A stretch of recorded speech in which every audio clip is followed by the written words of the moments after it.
Suatu hari Nabi SAW pernah mengantar jenazah sahabatnya.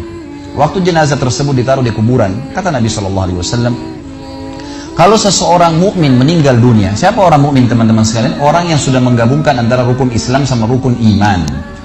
Kalau antum syahadat sudah, muslim, alhamdulillah, sholat 5 waktu, zakat, puasa Ramadan, haji, sudah dikerjain. Ditambah dengan keimanan, yakin Allah ada, yakin malaikat ada mencatat, yakin diturunkan dalam Al-Quran, yakin ada Rasul yang mengajarkan Nabi Muhammad SAW ada diterima pahalanya hari kiamat, maka itu namanya mukmin. Ditambah dengan mengimani qada dan qadar. Kalau ada orang sholat, Allah ada nggak ya? Malaikat catat nggak ya? Hari kiamat saya terima nggak? Ini masih muslim, belum mukmin, masih level di bawah. Pertama muslim dulu baru mukmin. Makanya dalam hadis disebutkan ada iman, ada Islam, ada iman, ada ihsan, gitu kan? Ini level-levelnya. Nah, kata Nabi SAW, kalau orang mukmin menggabungkan antara rukun Islam sama rukun iman, sholat yakin Allah ada, sholat begini dan seterusnya, maka akan datang kepadanya 3 sosok malaikat pada saat meninggal. Dan ini teman-teman bukan dongeng saya ceritakan, ini hadis Nabi, berita wahyu yang pasti kita semua akan saksikan. Demi Allah ini benar, ini wahyu, gitu kan? Malaikat datang, di kiri kanannya malaikat rahmah membawa kain kafan dari surga, yang satu malaikat maut di ubun-ubun kepalanya sambil berkata, ya ayyatuhan nafsul mutmainnah irji ila rabbiki radiyatan mardiyah. Hai jiwa yang baik, keluarlah kepada rahmat dan pengampunan Tuhanmu. Kata Nabi SAW, ruhnya keluar lebih mudah daripada air dari mulut kendi, cepat sekali. Begitu keluar, belum sesaat keluar, ditangkap oleh malaikat rahmah, dibungkus dengan kain kafan dari surga, dibawa ke langit.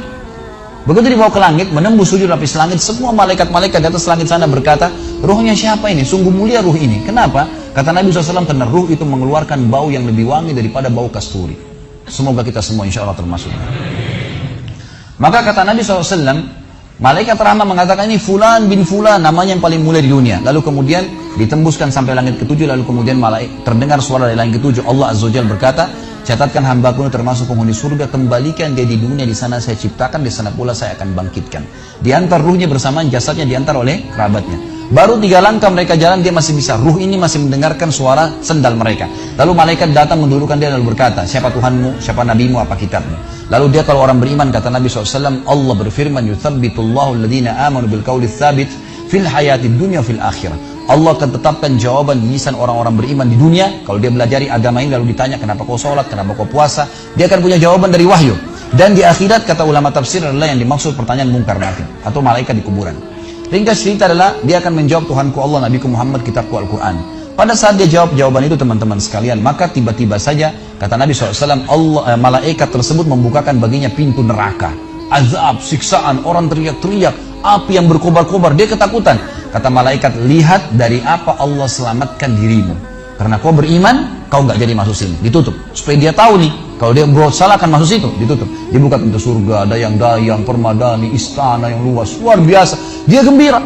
Lalu kata malaikat, kau akan masuk di sini. Maka si mayit tersebut pun berdoa mengatakan, ya Allah cepatkan waktu, karena aku ingin masuk ke dalam surgaku. Lalu datang di sebelahnya orang yang tampangnya gagah, badannya bersih, wangi, saking sempurnanya kata jenazah ini. Ruh ini berkata, siapa kamu ini? Sungguh sempurna ciptaan Allah pada dirimu. Maka dia berkata, diam dulu. Maka dia berkata, gitu kan? Dia berkata, saya amal solim akan menemani kau sampai hari kiamat. Insya Allah setelah riwayat ini kita sholat. Saya amal solim akan menemani kau sampai hari kiamat. Maka kata Nabi SAW terdengar suara, ya, Allahu alam di sini disebutkan Allah atau malaikatnya, tapi yang jelas menyampaikan dari Allah Subhanahu wa taala, lapangkan kuburan hambaku ini seluas pandangan matanya dan bukakanlah pintu surga baginya setiap pagi dan petang dia melihat, maka jadilah kuburannya taman dari taman surga sampai hari kebangkitan. Baik. Sebaliknya kata Nabi SAW, kalau orang fasik, siapa tadi fasik? Muslim yang masih berbuat maksiat. Teman-teman hati-hati, jangan kena mengandalkan sudah syahadat kemudian bebas berbuat dosa. Hati-hati. Fasik dan orang kafir proses matinya sama. Kata Nabi SAW, orang fasik dan orang kafir akan datang kepadanya 3 malaikat. 2 malaikat azab di kiri kanannya, 1 malaikat maut di bunuh-bunuh kepalanya yang berkata, hai jiwa yang busuk, keluar kepada kemurkaan Tuhanmu. Maka ruhnya berantakan di tubuhnya, tidak berani keluar. Lalu malaikat maut menariknya dengan keras, ibaratnya seperti bulu domba yang dibasahkan, dililitkan di pohon berduri, lalu ditarik dengan keras sehingga berantakan bulu domba itu. Keluar, belum sesaat keluar ditangkap oleh malaikat azab, dibungkus dengan kain kafan dari neraka, dibawa. Baru langit pertama nggak dibukain pintu oleh para malaikat. Lalu malaikat langit berkata, siapa ruh ini? Sungguh buruk ruh ini. Kenapa? Kata Nabi SAW, karena ruh itu mengeluarkan bau yang lebih busuk daripada bau bangkai. Wa na'udzubillah. Lalu malaikat azab membawa mengatakan, ini ruhnya fulan bin fulan, ya, orang yang disebutkan nama paling buruk di dunia. Lalu terdengar suara dari langit, Allah berkata, catatkan hambaku ini termasuk penghuni neraka. Di sana, kembalikan di dunia, di sana saya ciptakan, di sana pula saya akan bangkitkan. Di antara ruhnya bersamaan pengantarnya mengantar jenazahnya. Begitu masuk dan 3 langkah, ya, orang-orang mengantarnya lewat, malaikat datang mendudukkan dia, mengatakan siapa Tuhanmu, siapa nabimu, apa kitabmu. Walaupun muslim, rekam baik-baik ini, ya, lahir dalam keadaan Islam, sesekali sholat, fasik, masih banyak masih tidak tobat sebelum meninggal, sama. Jawabannya kata Nabi SAW dengan orang kafir, innama aqulu kama kana yaqulun nas. Saya nggak tahu, saya cuma ikut-ikut dulu orang bilang apa, nggak bisa jawab. Lalu kemudian dibukakan baginya pintu surga, dayang-dayang, permadani, istana, pemandangan yang luar biasa, gitu kan? Maka dia kagum, kata malaikat, lihat dari apa kau haramkan dirimu. Dulu kau bisa masuk sini, tapi kau tidak mau, ditutup. Dibuka pintu neraka, azab, siksaan, orang dipotong, teriak-teriak, kesakitan. Lalu dia ketakutan, kata malaikat, ini tempat kau selamanya, kau tidak akan bisa lari. Maka dia berdoa mengatakan, ya Allah, jangan kau cepatkan waktu karena aku tidak ingin masuk ke dalam nerakaku. Lalu akan di sebelahnya orang yang buruk tampangnya, bau badannya nggak enak. Lalu saking buruknya, kata jenazah ini, kata ruh ini, siapa kamu ini, pergi dari saya, sungguh buruk ciptaan Allah pada dirimu. Maka dia mengatakan, tidak, saya amal burukmu yang akan menemani kau sampai hari kiamat.